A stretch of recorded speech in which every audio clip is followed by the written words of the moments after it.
Okay, let's get started, guys. So we have got unit number 19 on some unit या برخه wordless د لغاتونو فهرست. bench means چوکۍ. پارکو کې کومې چوکۍ چې اوس دلته تاسو ګورئ دغه ته bench ویل کیږي. A bench is a long seat for two or more people. Most parks have benches for citizens اوسیدونکي شهروان to relax upon استراحت کول upon د پاسه وای ډیر پارکونه چې دي چوکۍ لري د اوسیدونکو لپاره تر څو هغې د پاسه استراحت وکړي. confront means مخامخ کېدل to face to encounter. To confront a hard situation or person is to deal with it. deal with مطلب معامله کول یا ځان برابرول ورسره. The couple has to confront each other about their problems. وای دغه جوړه مجبوره وه یا باید یو بل سره مخامخ شوې وه دغه د مشکلاتو لپاره.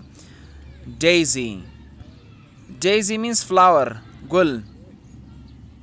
عکس کې ګل ګوري دغه ته ډیزي وایي. A daisy is a small flower with white petals. petal پاڼې ته ویل کېږي. کومې پاڼې ته دغه قسم پاڼې چې دا ګل نه دي خوا خوا ته شوي دي.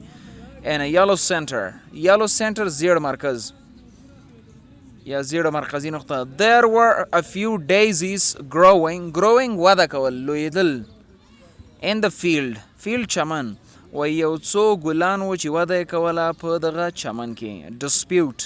dispute means شخړه جنجال fight quarrel. A dispute is an argument or disagreement. Argument بحث or disagreement مخالفت that people have. Karen and Brian often have disputes about silly احمقانه things. وای کیرن او براین اکثره وخت شکړې کوي د احمقانه شیانو په اړه. horror means ډار ویره ترس. A horror is a feeling of being very afraid ډار شوی or shocked تعجب شوی یا حیران شوی. The audience screamed. Audience تماشاچیان scream چغې وهل in horror when the ghost appeared ښکاره کېدل in the movie. وایي دغه تماشاچیانو په ډار سره چغې ووهلې کله چې دغه اروا یا پیری راښکاره شو په فلم کې. Incident it means پیښه حادثه معمولا بده حادثه. An incident is an event that is usually not pleasant. Yes, Qari Sahib, you're right. Got hot. Very hot. Yeah, he's right. I'm feeling the heat. Oh, Allah, may Allah save me. Sorry. Mr. Wilson had an incident where he became sick and had to leave.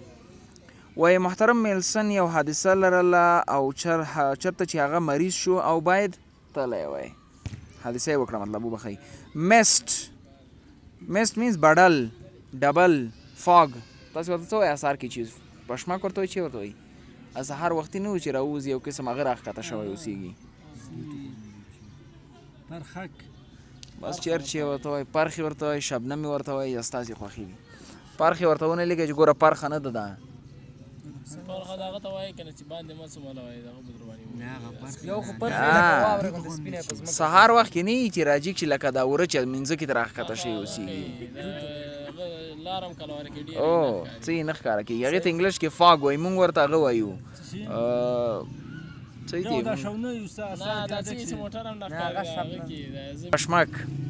A mist is a water that you can see in the air or on a surface. وایي mist چې دی هغه اوبه دي هغه ته هم وایي مرطوب ته نمجنوالی نه یو څه چې لوند خل ته اوسېږي هغې ته هم وایي څه شی humid هغه adjective ده او دا noun ده.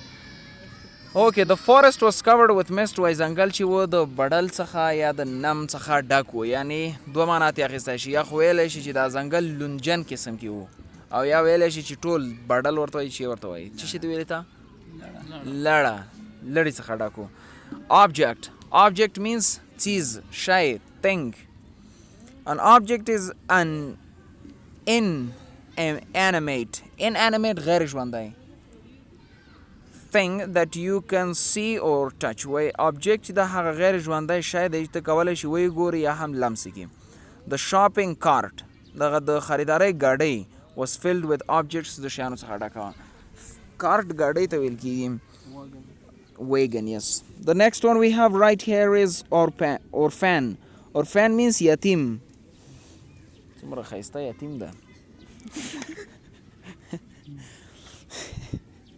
An orphan is a child who does not have parents. Orphan هغه ماشوم دی څوک چې والدین نه لري. The orphan frequently cried during the night. وای دغه یتیم بار بار ژړل د شپې په جریان کې. Frequently بار بار. Plot means دسیسه جوړول.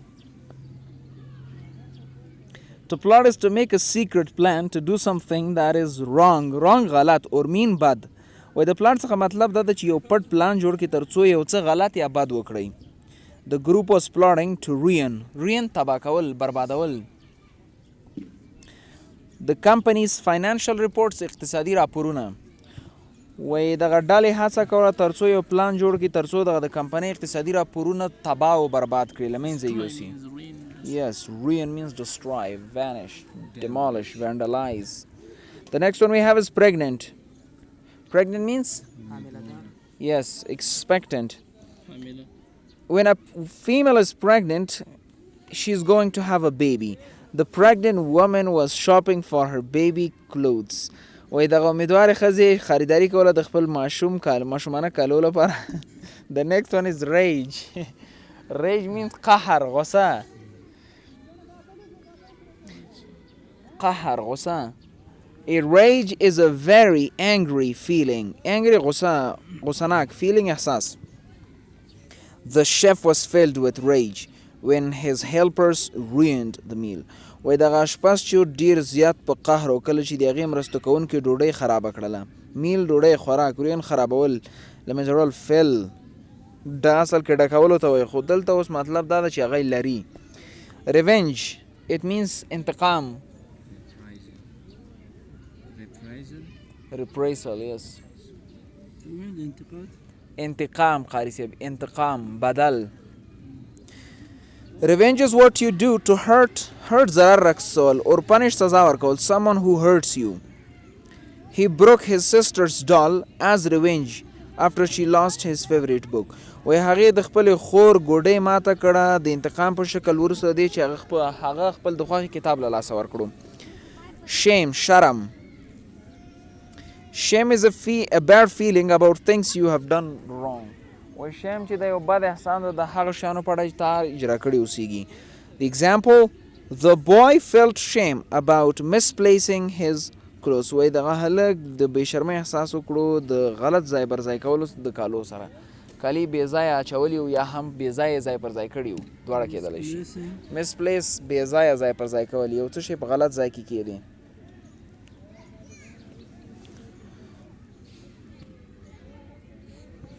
Okay, let me tell you a joke. Once upon a time, there was one person, he was very short. You know, he was short.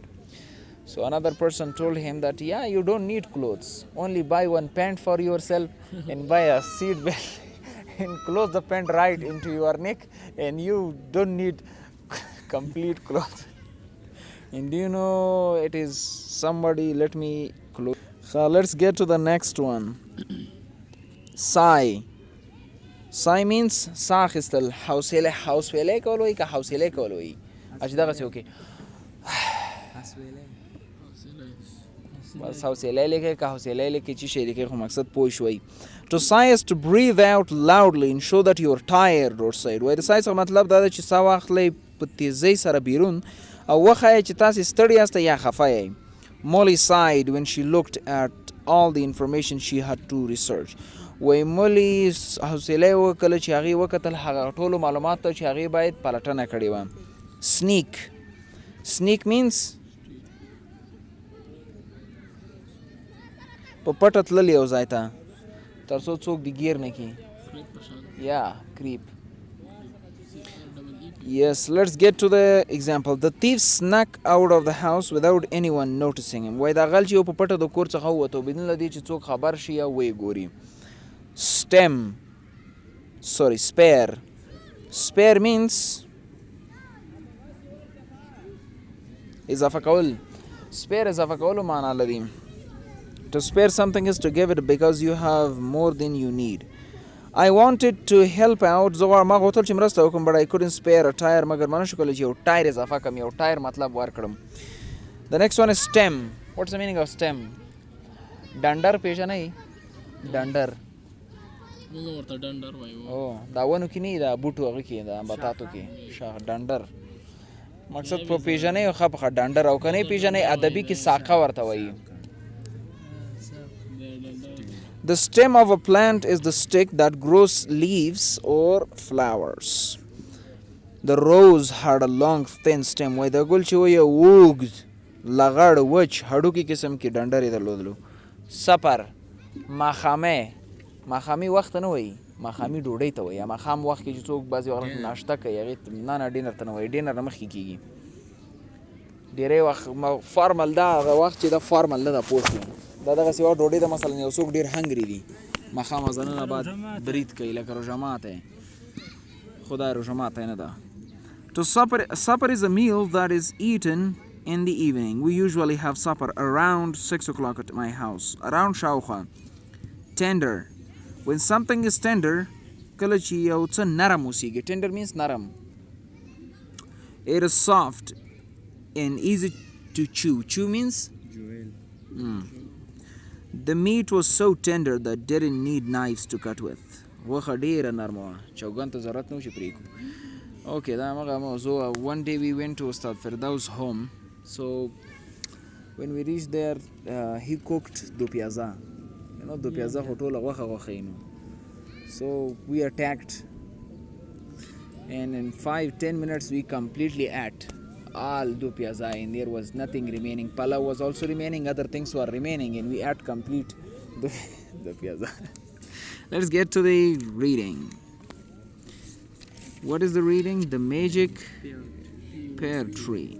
دغه جادویي د ناکو ونه. ناک دته ناک وایي که نه یو بله مونږ ورته وایو. مونږ دې ته چې وایو ګوندرو مرچک ته وایو مونږ. نه ټانګو نه ورته وایي. It was a cool morning. یخ سهار و and the grass was covered in mist. او دغه واښه چې و پټ و په دغه هغه کې نمجنوالي کې. The market was full of people. وای د مارکیټ چې و د خلکو څخه ډک و. A mean farmer named Jack yelled. وای یو بد بزګر په نوم د جاک چغې وهلې. Pears for sale. ناکونه د لیلام لپاره یا لیلام خرڅېږي. واخله لیلام دی په تاوان دی. He sat on a bench. هغه په یو چوکۍ کېناسته. Plotting how he could trick people. پلان یې جوړولو تر څو څنګه وکولی شي خلکو ته دوکه ورکړي. Then an orphan came to his cart. بیا یو یتیم دی هغه ته راغی ګاډۍ ته. Can you spare a pear? کولی شي ماته یو ناک راکې. She asked. هغې ورته وویلې. Jack felt rage. Jack قهر احساس وکړ. He replied. هغې ورته وویلې. You don't have any money. ته کومې پیسې نه لرې. Please, I hadn't had supper in days. لطفاً ما دغه ماښام ډوډۍ نه ده خوړلې. دا ورځې څو ورځې کېږي. No! shouted the farmer. بزګر ورته ویلې نه چغې یې وهله. The orphan sighed. دغه یتیم سویلی وکړه. However که څه هم a pregnant lady heard the dispute. وی یو حامله‌دارې ښځې دغه جنجال واورېدلو and confronted Jack. او د جاک سره مخالفت یې وکړ یا ورسره مخامخ شوه. Just give her a pear. هغې ته یو ناک ورکړه. She said. هغې ورته ویلې. Jack had no shame and said no. Jack هېڅ شرمین ډېر بې شرمه و جاک او ورته ویلې چې نه. Finally a man bought a pear for the girl. بالاخره یو سړي یو ناک واخیسته د نجلۍ لپاره. The girl quickly added. دغه نجلۍ په تیزۍ سره وخوړه. But she saved the seed. مګر هغې دغه تخم وساتلو یا ذخیره یې کړلو. She wanted to get revenge. هغې غوښتل چې انتقام واخلي. She told Jack. هغې جاک ته وویلې. I know a way to get hundreds of pears in one day. زه په یو طریقه باندې پوهېږم چې په سلهاو ناکونو په یو ورځ کې لاسته راوړم. I'll show you how. زه به یې تا ته وښیم چې څنګه. He watched the girl dig a hole. هغه د نجلۍ وکتله چې یو سوری یې وکینده. She dropped the seed into the ground. هغه دغه seed دغه کندې ته ورخطا کړ. Then she spread the dirt over it. بیا یې خاوره پرې خپاره کړه. Watch closely. دقیقاً ورته ګوره. She said. هغې وویلې. In a few minutes په یو څو دقیقو کې a steam will grow. یو ډنډر به رالوی شي. it'll turn into a tree that's full of pears. وای دا به هغه ونه باندې تبدیل شي ټول به د ناکونو څخه ډکوي. Jack stared at the dirt. Jack دغه خاورې ته وکتل. But nothing happened. مګر هیڅ شی واقع نه شول. The only objects that were a few daisies. یوازینی یو څو شیان چې و هغه یو څو ګلان وو. He looked for the girl. هغې نجلۍ ته وکتل.